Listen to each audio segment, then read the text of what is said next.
polygamy has the filial duty in order to protect them. When you have a common ground to negotiate, that's when you have a common ground to empower. On your side of the house, your best case scenario is that you try your best to abolish this polygamy, and even if you do, you will still get the backlash that's in a very major way in these Muslim majority countries. So, what is then the practical benefits from outside the house? We tell you two things. Firstly, we give you structural reasons as to why vulnerability we protect the most vulnerable. Whereby there's this subsection of women who are already in polygamous marriage that needs protection.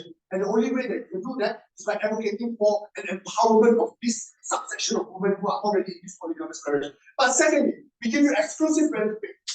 We give you exclusive benefit whereby we don't only protect all the women that we're talking about, because people who don't even believe in the feminist movement, people who already love their religion and think that their religion is well as well, you are also empowering them in the first place. This is in addition to the people who believe in the feminist movement. Because if you live in the Muslim majority country where backlash is so big, whereby you have all this community that's only against you, the moment that you step out of your the moment that you try to step out of the bounds of your religion, that is also when that happens, what you need to do the most is that you need to figure out ways in order for the movement to be accessible. The point of time when you have a common ground for negotiation, or the point of time when you have the common ground in order to mobilize these true ideas that you have, is also the point of time that you're able to mobilize this to materialize your movement as well. No, thank you. So what then becomes the most important metric in this debate?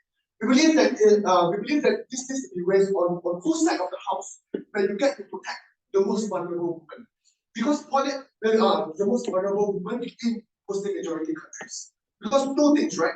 One, you understand that these movements are generally treated as hostile. Two, the point of time when you are trying to overturn something that is so religiously inbound to them, it is also extremely hard. So on two things: one, who do you protect the most? Two, who is more likely to be protected? And we tell you that it is only on outside of the house that you get two of these things. Whereby you are able to get the people who are in this feminist movement, we are able to get this feminist movement an easier opt-in for people who are already believing in their religion, or even people who do not want to change anything in their religion, you are getting to empower them as a byproduct anyways. But secondly, people who are already in this, but secondly, or more importantly, is that you get the principal benefit and the pragmatic benefit on outside of the house, where you protect all women, protect the most vulnerable, and all in all, you protect the people and their choices in their marriage. With that, I will keep on.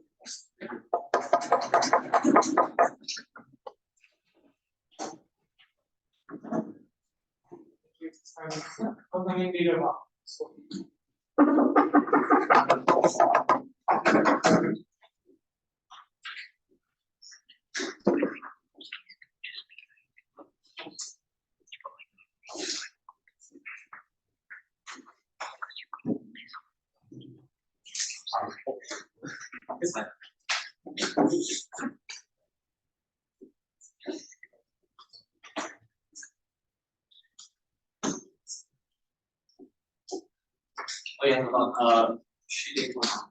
Your eyes preferably diagonally.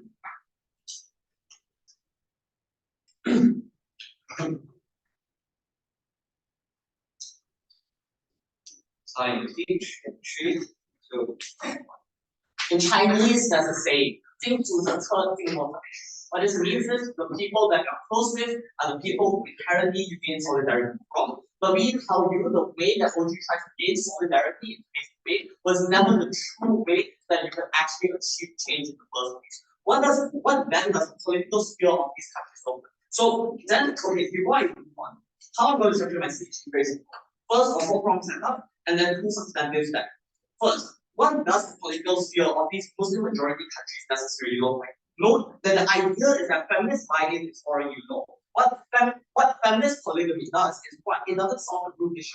And number two, at OG's best, it's still one, compromising. But two, backlash is also not the contention in this debate because it's mostly going to be a push. The reason as to why this is necessarily true is because note that we are going to get backlash on either side of the house. The difference then is how are you going to achieve a more effective way in attempting to change the social stigma, which I will also elaborate on that. But moving on as to why the reason this is true is because what Feminist polygamy is founded on the conservative or traditional traits of most of these regions. They also concede to this. They say that how the hadith or how the Quran informates this already proves to you that it's already deep rooted in conservative ideas.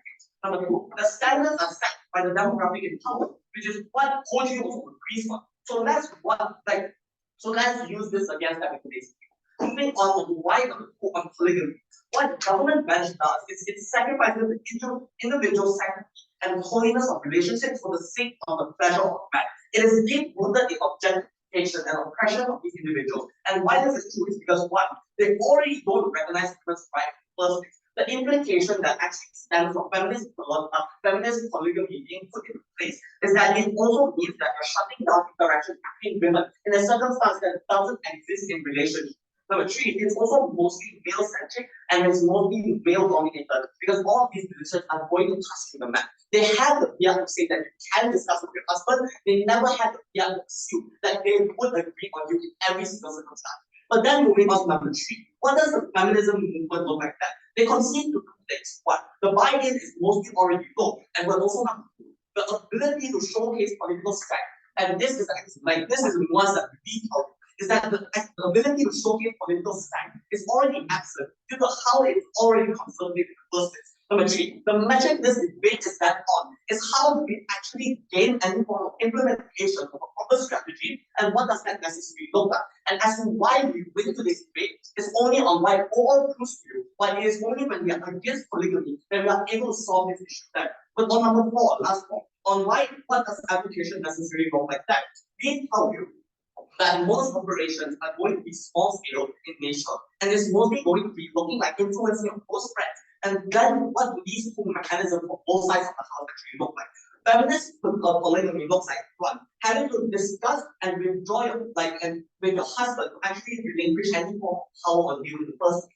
This also means that it tackles with a deep the idea of what they tell you about having a middle ground. The rebuttal here is that very simple.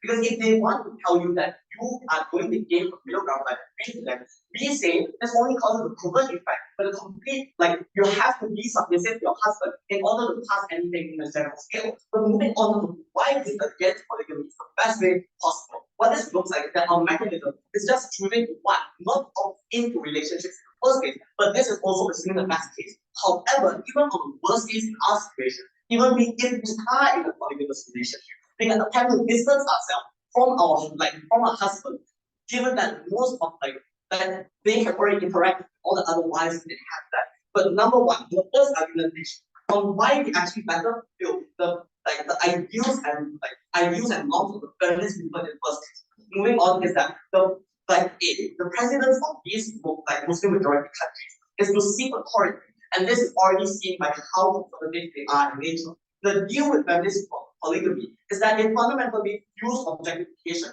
because it still puts men above women in this debate. Number two, the process of objectification is that very simple. Because what? You have to discuss everything at this expense. What this looks like is that if you want to enjoy talking to someone else, or if you want to actually have the ability to interact with your friends or whatnot, this is still contingent on you having to discuss at its expense and you having to get any form of agreement from them in the first place. Because the precedent that OG sets in this debate is that in the instance where you do opt into these things, it means that even in a relationship, in the instance where you commit for that, that you have to fully submit to them. And this will be way simpler, it's way simpler if we never had that first. What we tell you is that on number two, why it is why it is more effective on side overall for being able to achieve for being against feminist polygamy. But before I move on, yes, we're talking about incredibly submissive. As far as it was like itself, you talk about the oh gosh. skip away. You guys going to be genius on your side of the house if your budget is about so many. Okay. No, the reason as to why it is going to be more effective for us as a house is because of the following. The premise of government is currently contingent on what are you able to give your husband in a prolonged discussion, on a prolonged political discussion in parliament. it still already looks like you guys shutting down these women in the first place. Because the middle ground that you argue is still going to be used against you in that context. As for how this is going to be better and how it also is able to evolve the feminist movement is something that will be explained on my second speaker that. But the thing is, even if you can't actually fight for even if you can't actually fight successfully in outside the house, know that this doesn't mean that you are still unable to opt out of the relationship or at least distance yourself in status quo, which is what we tell you on outside of the house. But it's also easier to control your terms if you don't necessarily submit to them in the first place. Well, we tell you that even if on the worst case that we don't have any solvency, it doesn't generate a perverse effect, but you actually have to further it further consolidates the stigmatization that's already existed, and what we do is better protect these salient groups that they want to argue in today's debate. But also not just like that, it's also like you're not being controlled by a man even in these relationships. And other instances where you're against polygamy, you're also more likely to band together with other women of the same interest, which isn't necessarily contingent on you needing to submit to a single figure. So with that, we say the only side that protects the women in today's debate is on the side of okay.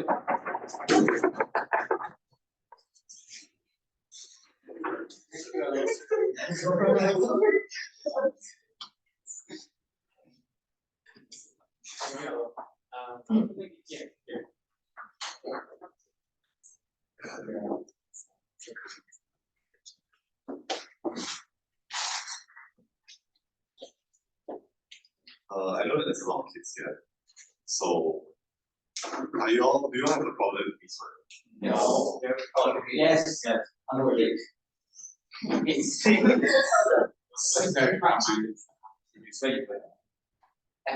Mike, I'm going to say that in Chinese, I'm not sure it's The equity officer very well done work. See, like, it's a swear. I'm going to say Chinese. Better not no, just do You know, it's funny. Let's do it. Let's do it.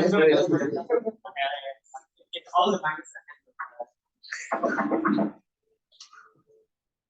Can I start the documentary because I cannot understand if you speak in Chinese.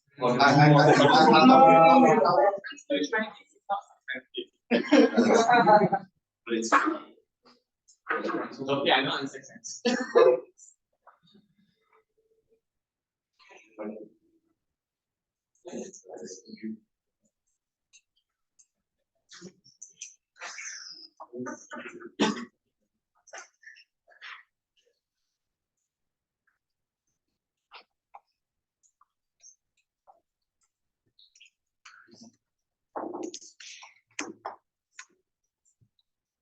There is an English saying, birds of a feather flock together, which is particularly important because in these places where you're facing hostile communities and environments where you're unable to deal with all of the backlash, it's important for you to gather your troops and ensure that every single member or every single person is one, self-interested in order to help you as a movement. But secondly, likely to be sympathetic towards your movement in the first place that's hindered by extremely toxic environments and therefore cannot voice out, are able to reach out for resources and aid to contribute. The reason why this English saying also matters what opposition is saying, because 我不懂你在讲什么鸟话 translation, I don't know what the language is. So, okay, a few characterizations before I move into the debate. First, I want to note that in these conservative countries, the biggest hurdle that the feminism movement has to face is likely to be local and religious backlash in the most hostile ways. And I don't understand, right, the POI that Wayne gives whenever they talk about, backlash is always going to happen on both sides of the house. Sure, but obviously this is a debate about comparatives. And there's also likely to be an extreme scale of what the backlash is likely to be, right? In the same way that if a feminist movement in China operates on a very small scale and only tries to reach out to local individuals, they are less likely to get the attention of a local government crackdowns to get those organizations to shut down in the first place. That's precisely why we're asking for the incremental and the slow change that you're likely to get on our side, comparatively to what is an extremely large burden that they put on themselves in order to enact social change, which is extremely hard because I don't see how that's going to manifest, especially in places where not only your religious communities or the people that are near to the people that you want to come in the first place are likely to be extremely hostile towards you. But also, it's unclear to me why governments have invented in order to change this.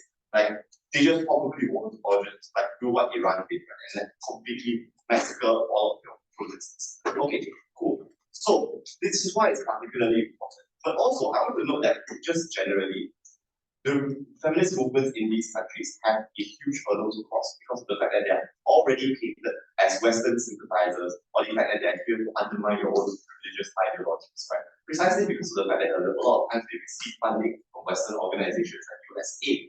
So all of these is the point that it's extremely important for you to distance yourself from those influences and make it such that you seem as moderate as possible. But also, like what I told you about earlier, what Pavit told you, right? It's important for you to be able to reach out to individuals who are likely to be similar. And I want to make it clear, it's very important for you to be able to reach out to people who likely care about the religious structures of religion and want to preserve the religious identity that they have in life, but also are likely to be self-interested enough to care that they want more rights, that they don't want an abusive husband, that they want to be able to live with some modicum of dignity, compared to a level where what you're likely to get is one or the other. And I think in most instances, because this then becomes a clash of like for them which is likely to manifest, I don't think they were able to prove why there's like best case was able to manifest. And I think Scone kind of views this, right? Because they say even in the worst case, at least you do not empower religious groups to like to climb down on you more. But in most instances they don't really have the incentive to do that, right? Because sure, it's true that they are like humanized.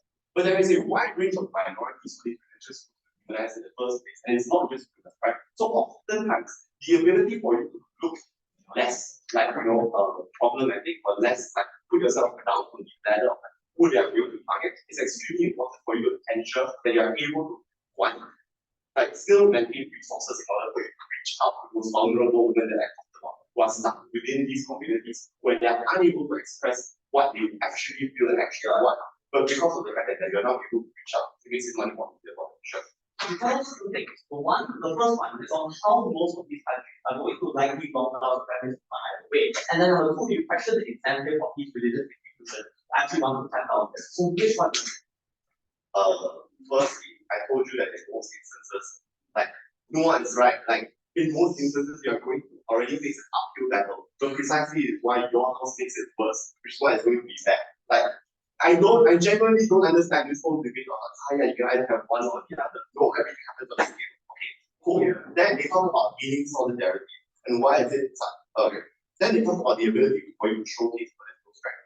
Yeah, but that's the problem, right? Because in most instances, this means that you are now unable to distance yourself or make sure that you are now going to be able to target those vulnerable groups in places where you are otherwise unable to give outreach. I think this is particularly important because this is the main benefit. This is the main benefit that we're trying to fight for, right? Because the biggest change that we're likely to get is not like like legislation or the protection of women or like just like all of the things that they talk about, but it is the ability to get incremental social change to change all of the like cultural norms of the things that they talk about. Precisely because it is true that people are going to be abusive on both sides of the house. Precisely because of what they said. They identify the problem to be people are going to be shitty anyways. So okay, sure, if people are going to be shitty anyways, then at least on our side, the slow and incremental change of cultural norms means that people are likely to be less worse on our end compared to on your side, where people just don't listen and shut it off because they view it as something that is spread by the Westerners. But lastly, on the extension, the nuclear family. So I want to note a few things that relationship structures are not inherently heteronormative, nor are they inherently oppressive towards women. Because in most instances, we recognize that in the Western world, you having a nuclear family can be oppressive towards like queer women or like women in general. But you having but in this particular context, we feel that polygamy is like oppressive towards women's rights. I think that it's pretty clear in showing that a lot of times it just happens and like what I noted previously, the culture of abuse that stems from these instances, which makes those particular relationship structures abusive. So the problem is not with polygamy itself. It is with how individuals interact within polygamy. And why is that particularly bad? Why is it that we change it on our side? I told you already why you're likely to get outreach in the form of which you empower women and tell them that they have other choices. You let you condition communities to ensure that they grant women some degree of freedom or some degree of agency within these marriages. You tell people that hey, it's extremely important for you to be able to make this choice. But if you still think that it's something that's extremely important in your religion and in your life in order to do this, then we're okay with this, right? Because in most instances, we already allow people to make life-changing decisions that are going to impact your life significantly simply because of religion, even though that they're completely irrational, right? Like going to do the Hajj, it's going to take a lot of money. We still generally allow people to do that. So precisely because of that, we propose.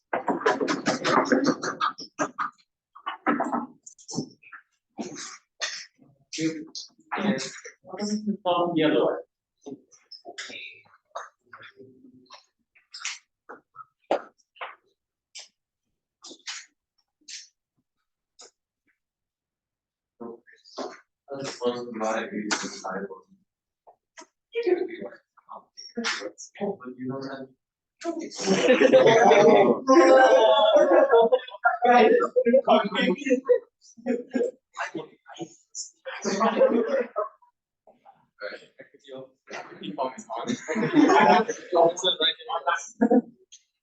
Okay.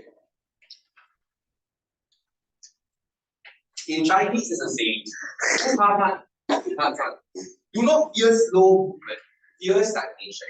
For an OG and Gulf bench in their search for compromise, stagnates the feminist movement in the vast majority of developing countries and fights for a change they can no longer access in the future. This debate was not just a matter of dealing with polygamy. It was not just a matter of dealing with the current state of the feminist movement. It was the future of Muslim women within Muslim majority countries. It was the future of economy for women and the fight for the feminist movement. That was where OG and the Gulf bench failed drastically on the front. Few things I'm going to get into before moving on to further substantives. Because I want to know that OG focuses on a very limited view on what exactly the practical women they want to actually look at this debate. Because the only thing that we actually want to discuss are women within polygamous relationships or women who are already engaging within this particular system. The reason why this framing doesn't actually work is because we only want to discuss this under the assumption that no other woman is going to be affected because of the idea of further backlash in the nation. I think we prove to you immediately from Scone's speech as to why exactly their side cannot actually solve the idea of backlash either, and why the men are also immediately opposed towards any form of advocacy you have on both sides of the house. Because regardless of what kind of advocacy you do, it's still going to come at the expense of the man. Regardless, the idea of advocating for feminist polygamy and for further protection of women also furthers the idea of being able to opt out of the polygamous relationship, which only furthers the idea that the man has to expend his pleasure for the sake of women's rights on their side regardless. So regardless of both sides of the house, there's still going to be some level of opposition towards your policies. But we go even further than that, right? Because told you, they take on a high burden of being able to societal climate change. We give you from Scone's setup as what exactly you will be able to do in order to oppose polygamous relationships. Because we did not try to organize widespread protests. We did not try to organize change. We described the specific nuance of feminist movement within these kind of countries, often operating from individual and small-scale operations to change religion proximate to themselves. So that's why we've often advocated in a self-controlled manner, you can control the outcomes of your advocacy. Looking like straight up not opting into these relationships to begin with, you not want to enter into a polygamous relationship, or even if you can't opt out, you're still able to gradually distance yourself from your husband and try to make it look as subtle as possible. The guy has like 3 other wives and focus like other most other people. But also the fact in that case, there was also the fact that the ability for you to also advocate for these people for yourself in a sense also means that you are able to advise even further. Because the ability for you to change your husband's mind is the only place you feature on the last bench. So you rely on the ability to reveal yourself to your husband and to reveal your opposition to your husband. And that was the main thing based the entire outcome of the advocacy on. Scone gave you reasoning for why the advocacy of polygamy puts you in even more danger because of this requirement to make yourself visible towards your husband. You have to take your husband on in the political discussion. You have to actively advocate for the idea of more protections in order for you to discuss how you want to facilitate the relationship. They give you 2 impacts that came along with that.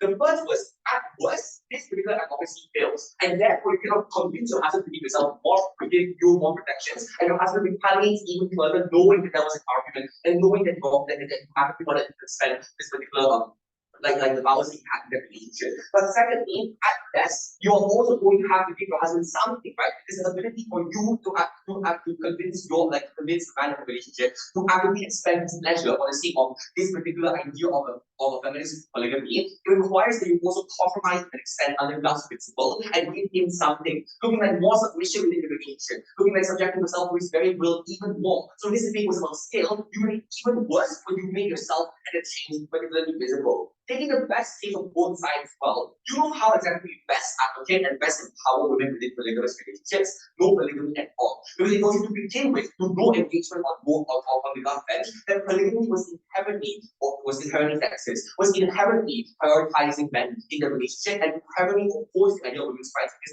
because it sacrificed the sanctity of a personal relationship for the sake of a man's pleasure. That was the main thing to oppose to begin with. Even the best case of the gut side, where they are able to achieve some level of change, this particular change required a compromise and required to give even more of the rights to that man. We don't think that's a good thing for the opposition. Before the gut, before I move on, I wouldn't hear high loss versus low. I just feel having something.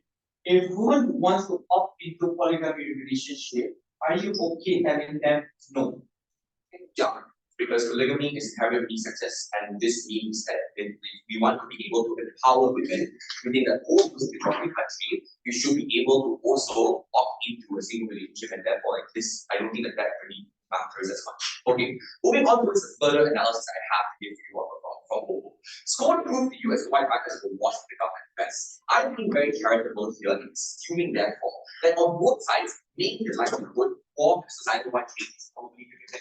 In both cases where maybe we weren't able to achieve change on both sides, this debate no longer falls under the optics of what exactly societal white change we can achieve, but it falls into what kind of women you needed within the feminist movement itself. How do you need women who are already within the feminist movement in these developing countries? Because consider for a second, right? The purpose of these feminist movements was to fight an uphill battle. It was to showcase a constant resilience and to showcase an unrelenting strength in order for you to continuously fight for the autonomy of more women within these countries. Why then is it the strategy of gut bench to place the compromising future in the hands of a man? For you to try to actively persuade or actively try to relent a little bit more towards you in a relationship, and you have to engage in that political discussion even more. We told you why this actually beats out OG, because the majority of women do not want to subject themselves to these discussions, who do not want to be used as social battery fans in order to fight for political change, and have to reveal this particular topic towards their husbands actively means that these women opt out of this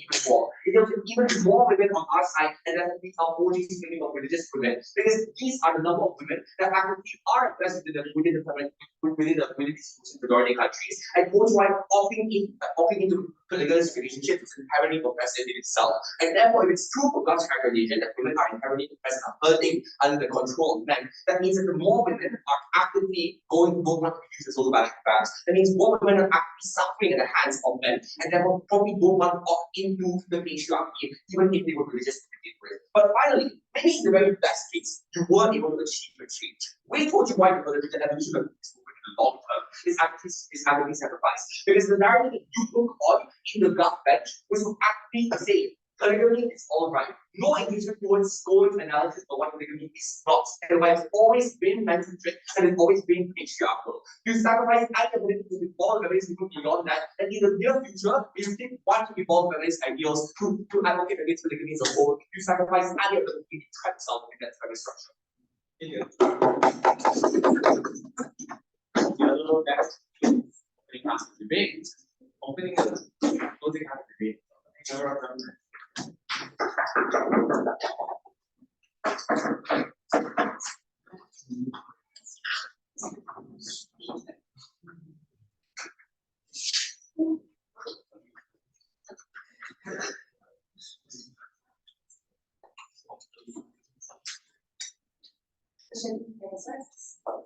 Yeah, before I start, just a clarification that this doesn't affect my books.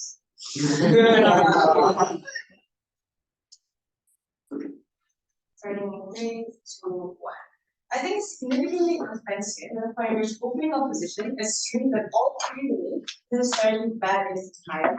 Because the truth is, historically, The reason why we have polygamy, for example, in Islam, is necessarily to protect women who are underprivileged at those particular crises, at those particular critical times. So I think it's severely offensive for them to not come back and at least justify that, for example, polygamy is good to a certain extent, whereas open opposition just, clearly just pushes it all out. First thing I'm going to do is just positioning ourselves as opposing government. I think the first thing to understand is that OG talks a lot about backlash, but it's severely under-mechanized, which means we have no idea how they're able to protect women. The problem here then is that if they don't explain how feminist polygamy essentially protect women, it means that their case is highly assertive to what is present in status quo. But the second thing then under opening opposition is that their premise and mechanism is on how the feminist movement is contingent on them moving discreetly or quietly. If it is true that this was the characterization, it means that it was severely bad for the feminist movement in the first place, which ought to mean that protection for women was already reduced under their side. So we don't see why exactly we have it better. What CG will do then is two things. Number one, we'll prove why the feminist polygamy exclusively protects women with mechanism. And number two, we'll prove you the findings that we're missing in the opening half in this particular debate. Before that, just one framing, right? I think the protection of women ought to be the most important thing within today's debate. But the problem here that both like in opening is that they can speak to the context, but they don't necessarily tell us how it actually changes under neither side. We think then the fact that polygamy is a popular choice within this particular area, and the feminist movement ought to prioritize the majority of women who essentially actually opts into polygamous relationship. We think that's exactly what the debate said. I have two important factorizations just to flesh it out. I think it's important to understand that the feminist polygamy means that it is recognized legally under our side. This isn't a fiat. This is proving to you that polygamy under opposition necessarily doesn't have this. This is exactly what distincts normal polygamy with feminist polygamy. But the second thing to note is that it isn't necessarily a glorified debate. We don't see the linkage under opening opposition that at the point in which you do support feminist polygamy, apparently all women who support monogamy will be ostracized. We don't think this is true. I'll integrate my responses within my extension. Two extensions I'll bring in for today. The first is why our policy is good for women and necessary within the context in this debate. And the second extension I'll prove to you the violence under our side that was missing. The first extension, why is this policy insanely good for women?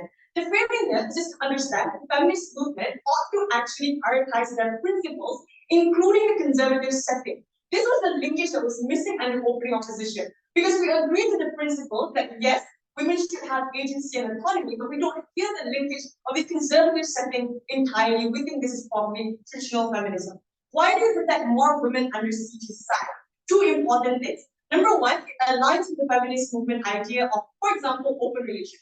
So we think this actually directly engages the opening opposition because we don't think in all instances, no, it is conservative in all sense, to the point where you have more than one partner that's actually closer to the ideals of progressivism. But the second thing, and most importantly, integrating opening opposition and something that's missing in opening government, I'm flagging this out, is the way on how the protection necessarily looks like when you actually opt to the polygamy, to the feminist polygamy. Three important things. Number one, formal protection doesn't necessarily just stop to the physical health that you necessarily have, but it's also contingent on the emotional capacity that you actually give towards women, and also the economic benefits that you get as a wife. These were things that would have never been there at the point in which the policy was that passed. The problem here is specifically in the majority of Muslim countries that actually practice patriarchy. You have abusive husbands who are misogynist anyway. So if it is true that opening opposition wants to do it quietly, they won't get any change. But at least under our side, sit down, they are recognized and they are protected. But the second thing then is you write a wife to discuss struggles with their husband, without their husband's input. I think it's important to significantly note that the culture of that particular area is significant against the feminist movement anyway. It's not just the patriarchy, it's the culture, it's the religion, it's multiple things compacted with each other. And the point in which a wife actually has this right. These are things that are very much exclusive coming from CG. The last thing then is that unilateral divorce, right? I think this means that it actually even extends to the judiciary system.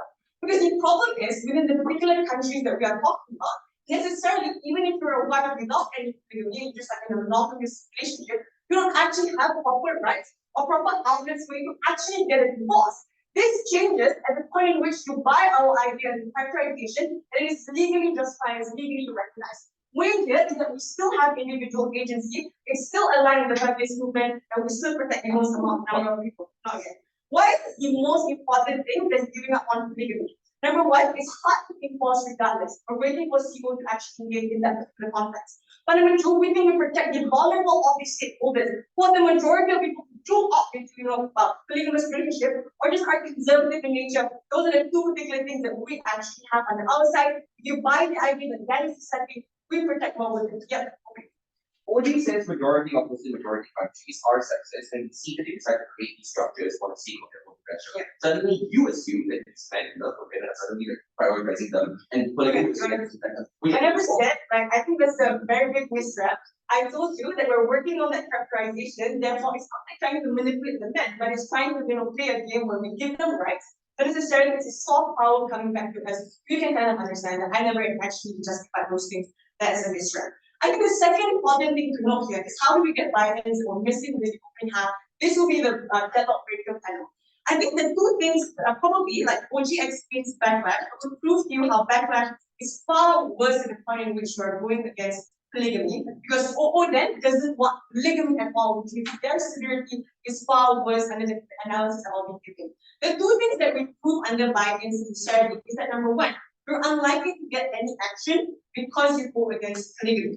So probably opposition has a principle, but they don't have any practical outcome, especially open opposition, because they're doing it discreetly. But the second thing to note here then is the retaliation against feminist movement. We don't think necessarily just looks like a religious institution going against you, but these are average people who are probably fence sitters, who are probably indoctrinated and unable to actually make a choice or make a stand or whether even opting into feminist movement anyway. We think that's exactly the important like stakeholder. But then why do we have better violence then? Two important things. Number one, we support it against rather than going against it. But number two, we think the concept of formal polygamy is supported by the scriptures, which means we're definitely aligned with these particular things. For all those reasons, it's clear. See you process.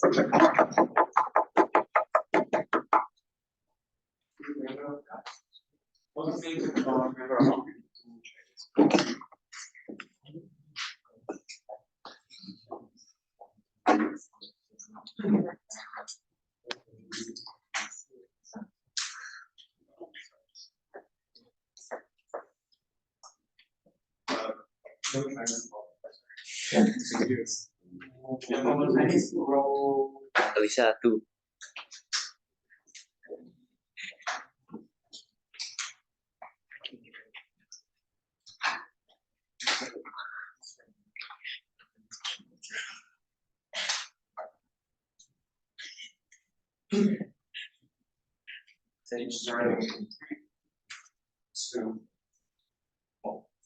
The concept of polygamy in itself is a cage and the emblem of oppression against women who status quo. We think that a rhetoric of the government bench is the exact rhetoric of the patriarchy, that we should tolerate it, that we should coexist with it, but we think as a feminist movement that one day that the patriarchy stands is one day the women is further oppressed. We oppose the patriarchy, we oppose the polygamy. The abolishment of it is the only way out. We're very proud to oppose. Two extensions to this speech. First of all, in terms of the principle of feminist movement. Second of all, in terms of how you create complacency within the advocacy of feminist movement on the government bench, worsening advocacies in the future, and I'll weigh up against CG's extension, Raleigh responses integrated. First of all, in terms of the principle of the feminist movement. Frame, I would note that open opposition suggests that we should change. But this argument exists independently irrespective of the change argumentation in its debate. So even if, for instance, change was a wash on the iron side of the house, this is a unique path of victory for closing opposition in its debate. We're proving why polygamy in of itself is bad and why the feminist movement should oppose it as an entirety of all. The premise here, as what we said, is that opposing all forms, that we should oppose all forms of extensions of the patriarchy ultimately, religion inclusive, which will respond to closing government. The reason for this is twofold. The first is what I flagged in my opening line. The existence of the patriarchy in of itself is oppression for women. But secondly, for opening government's own rhetoric, that we need to protect all women, or at least protect as much women as possible, but to protect each individual woman to its greatest extent. That is to say, we think that when we advocate against polygamy, that is the only way we can do it. All I have to prove here is what polygamy, irrespective of whatever formation the proposition advocates for in this debate, whether it be feminist polygamy or any other forms of polygamy, is a form of oppression towards women. You as a feminist are going principally to oppress it, right?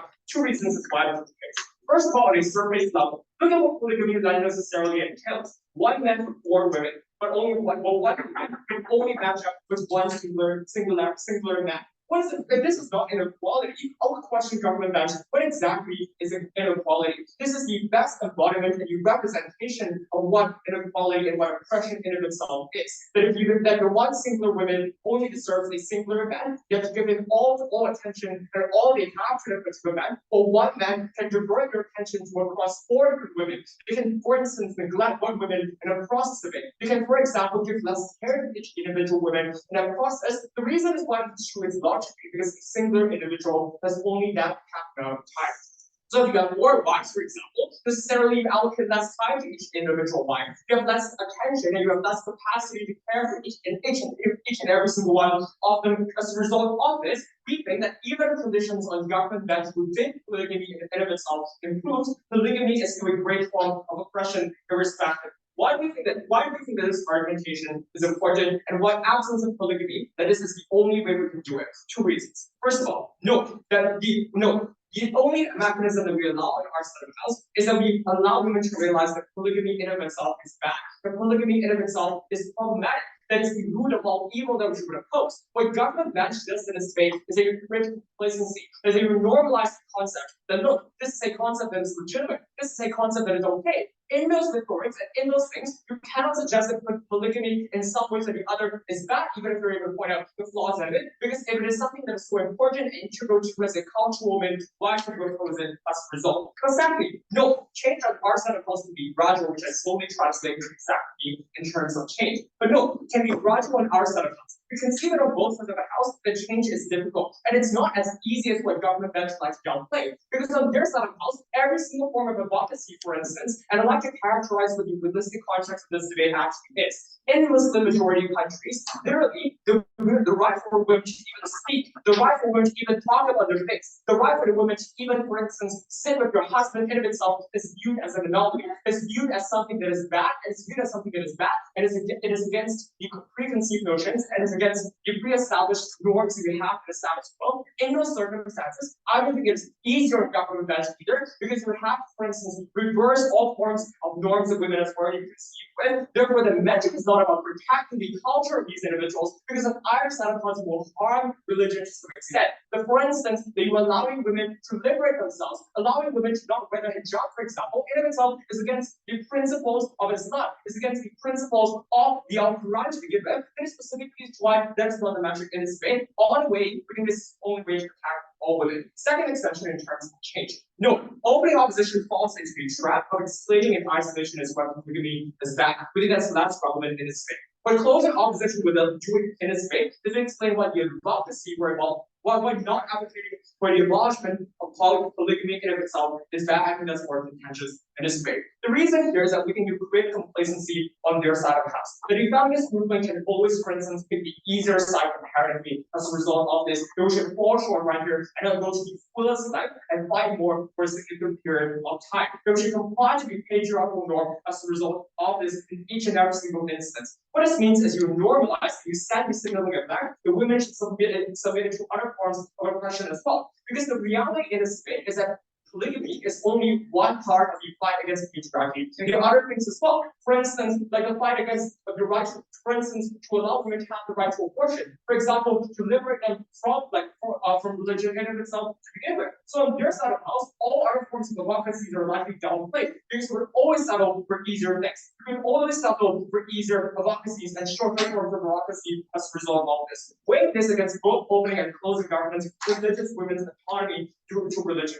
First of all, as what we said, those women likely decrease in quantity as a result of this over time. We think on our side of the house, what this means is that when you advocate against polygamy as a whole, you allow women to start to realize that polygamy is actually the root of the cause, therefore they're more likely to give it away. But secondly, clearly note that even if as we would like, that in principle, the feminist movement is to protect as much women as possible. So even some religious women, as a result of this, cannot be protected under closing opposition, proving it is far better. Because what we allow in our set of house, absence of the creation of complacency, is that we allow for the advocacy for full forms, or the full forms of advocacy is not only right now, but in the future when you're advocating for other things. So on that, we can protect more women as a result of this. Being able to explain why some levels of cultural women harm on their side of house is more significant than all the other women, all future women that we potentially attack on our side of house. But even closing governments has some levels of change. No, their change is entirely contingent upon the good faith of man in of itself. Ours is not. It would require a husband to not be abusive for them to be able to sit at a very same table, to have communication, to, for example, have liberal discussions as a result of that. Our change is independent of that for these reasons. See you. Thank you very much.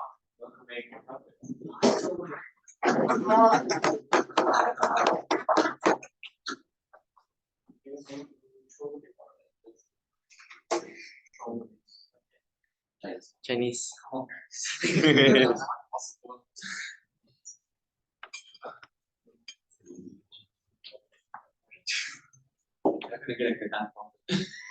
Maybe. Your stage is 3, 2, 1. Judge, I want you to go. The judge did not say that you cannot speak any other language aside from English, but more importantly, it also stated that the judge has to listen and understand what the speaker is saying, and if it's persuasive, they have to predict it. Therefore, I'm going to use M as well in my speech. There are 2 questions I'm going to answer today. Pertama, ialah apa yang akan jadi kita fighting that exists within the area of this. But secondly, which is what will happen to the changes that will exist, and more importantly, about the principle, which one should we focus on? So firstly, on the question of the Bible, I want to point out that the problem with on the side of opposition is that both things assisted that the backlash will happen. For some reason, like on both sides of the house, is that men are misogynists, and therefore they will actually like hit you and retaliate against you. The way that Sarah entered this debate is to explain to you why exactly like backlash on that side of the house, one, is far worse compared to our side of the house for 2 reasons. One is because of the fact that you are touching on their religion, which means that you feels like you are touching something that is very inherent to them, something deeply to them. And the harm here that we explain to you that OG did not explain is that what exactly are they going to do at the point when they're going to retaliate? First is that they're probably going to look like I don't know this time. It's going to look like the people will literally like prevent their children from being able to participate in any form of discussion related to feminism, simply because of the fact that they do not want their children to be contaminated by this ideology.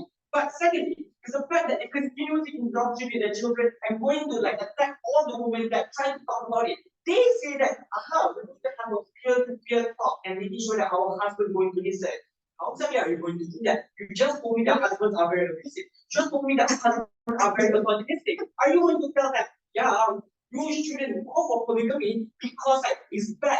What makes you think that they're not going to hit you afterwards, right? Which is very problematic because we do not tell us why exactly this is effective. This is very detrimental to opening opposition because they say that our case is about creating solvency and creating narrative. They do not tell us why exactly we're going to create the narrative. But even if you don't buy that response or that extension, our second half of our extension is far better in terms of explaining why exactly the Bible is better on our side.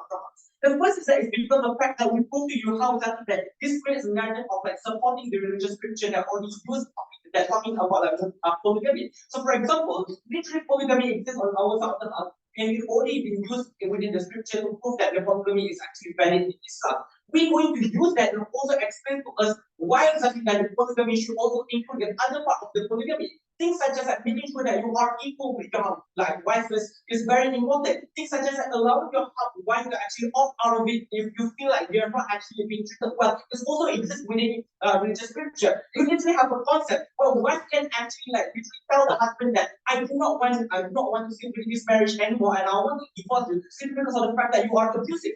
All of these things exist within religious scripture, and it is very important because if it is true those those men within this majority Islamic majority countries believe in Islam, you also have to believe in all of this ideology. It's quite important to leverage all of this religious scripture to actually create changes on our side of the house. We just want to base it on the Western liberal democracy. We base it on the same argument that they use against us. That is why Biden is far better on our side of the house. Which is why, at that point, we're able to show to you why exactly binding is better. Why exactly that it brings everyone into space. The first thing I want to point out is that the entire case of like opposition bench is literally just about like how exactly are we going to actually create bigger changes. But the problem is that all these things are literally like just about principle, right? The problem here is that if we just thought that feminism is about principle, we would have like advocated the crazier thing within like the definition. This debate is about strategy. And this is very important because the setting of like the definition and especially the Muslim majority country is what we should take into consideration. A lot of like these Muslim majority countries do not have a lot of protection against like protection for women to begin with.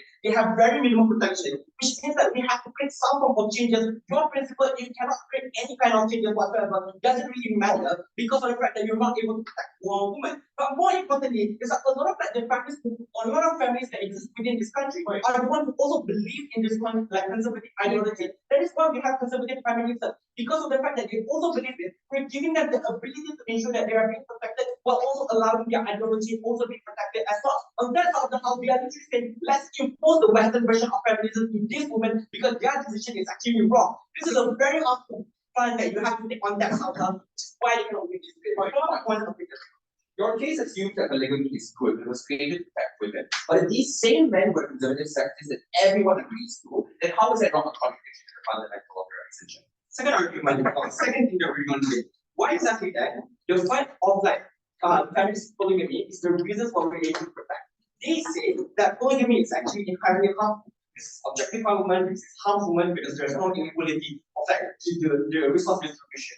I want to point out they ignore the equal side that says because when you fight for all of these things, you are also going to get a lot of protection against for all these women. And this is very important when Sarah explains to you a lot of these things. One is the fact that you are able to create a formal protection. And I want to point out this formal protection looks like a legal standing that exists within the country. At the point where you're able to use like Islam and you're able to use Quran and Hadith to say that women deserve all of this protection is far from the legal standing because of the Islam within the country also use Sharia law. This is very important because that means that if the husband continues to abuse their wives, what's going to happen is that you are able to use this religious against them and you're able to have the legal standing to ensure that protection is it. Secondly, it's the fact that if it's so abusive to a point where that is bad, on our side of the house, be able to use religious scripture to actually let them opt out. And I want to point out is that we already told you that a lot of people might opt into this relationship because they could believe in it or they just simply were forced into it.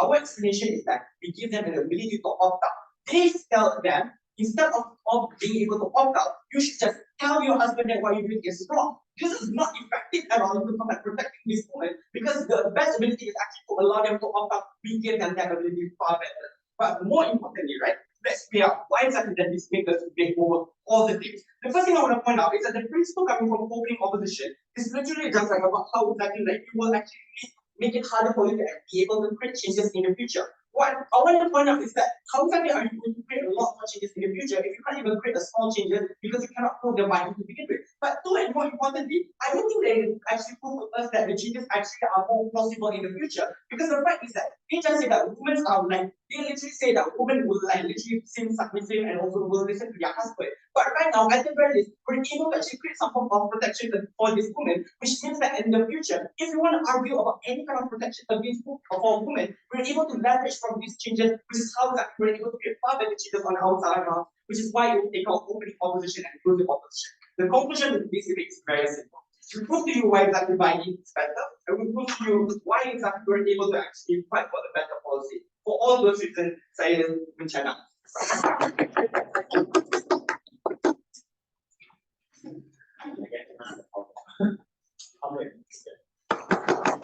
Just God.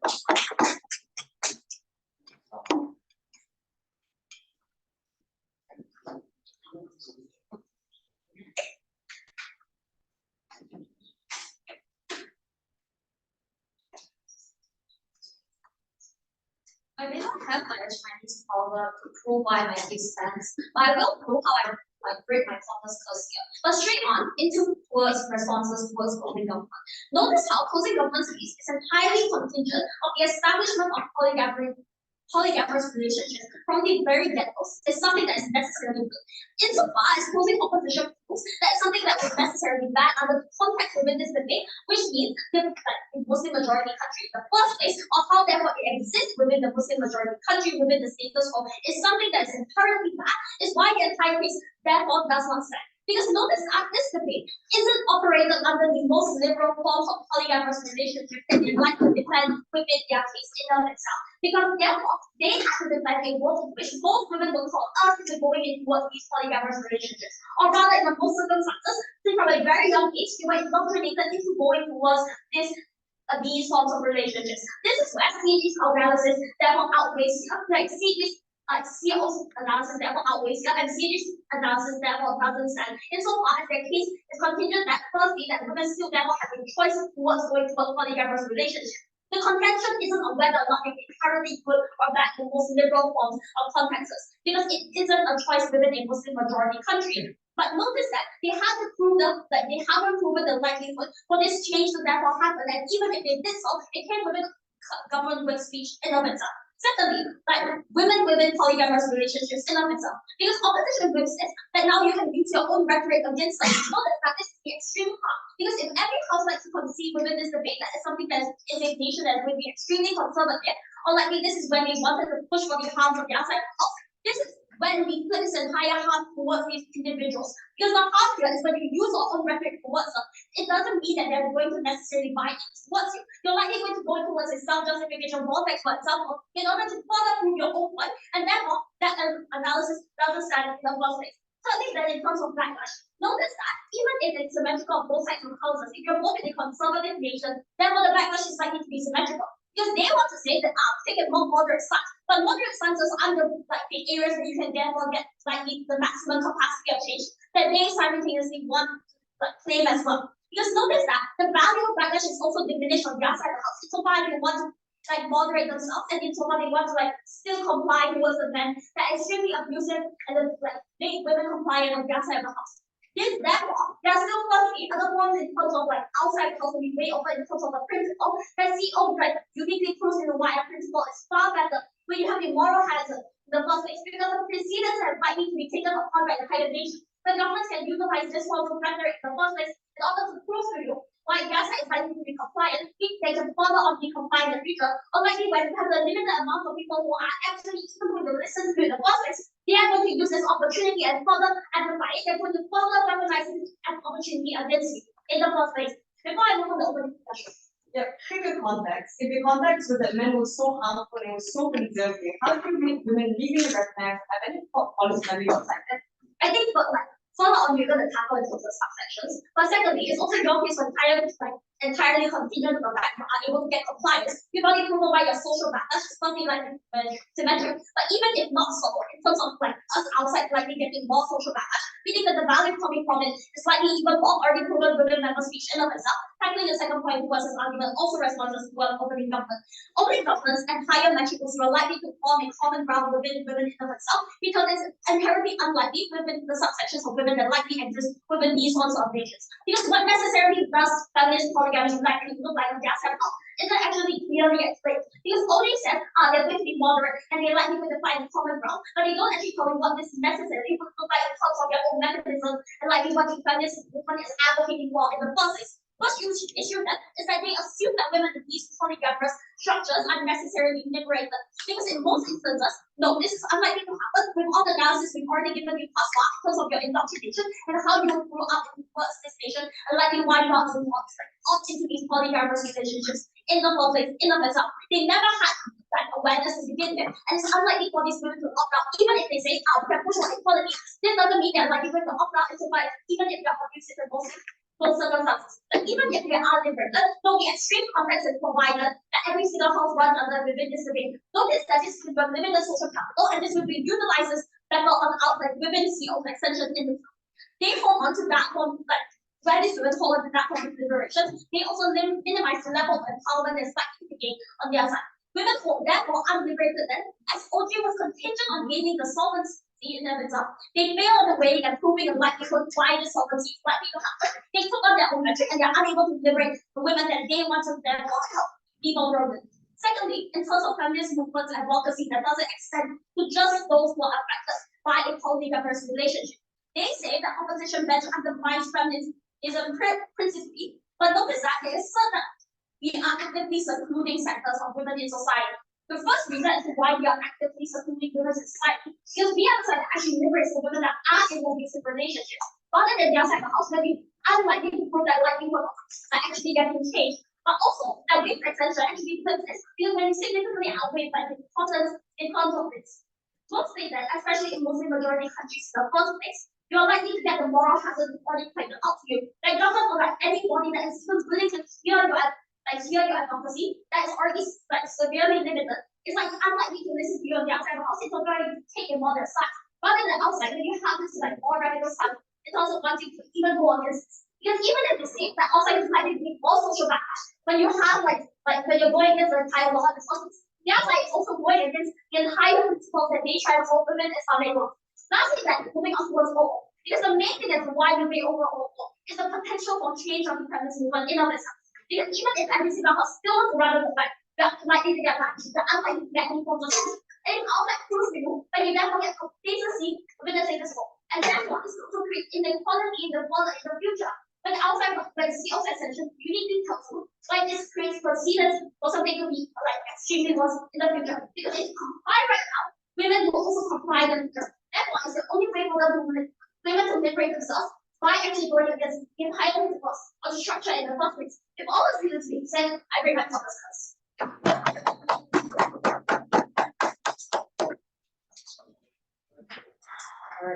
To up with,